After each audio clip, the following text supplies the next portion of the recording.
Trump tariff से भारतीय मईशत में जलजला आ गया। खुद को अमेरिका का दोस्त समझने वाले मोदी सरकार के मुंह पर शर्मिंदगी और जिल्लत का एक और थप्पड़ लग गया।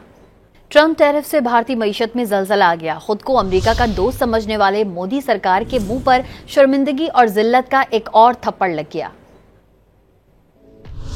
ट्रम्प टैरिफ ने भारत में जलजला बरपा कर दिया। आज तमाम अखबारात ने मोदी सरकार पर ट्रम्प के वार कोशा सुर्खियों में शाया किया। दूसरी जानिब अपोजिशन लीडर राहुल गांधी ने अमरीकी इक़दामात को बीजेपी सरकार की नाकामी करार दिया। राहुल गांधी ने कहा कि नरेंद्र मोदी के सिवा पूरी दुनिया को मालूम है कि भारतीय मईशत मुर्दा हो चुकी है। अडानी जैसे लोगों की मदद के लिए मोदी ने मईशत का कबाड़ा किया। दूसरी जानिब भारतीय अवाम ने अमरीकी हुकूमत का फैसला मईशत के लिए झटका करार दिया।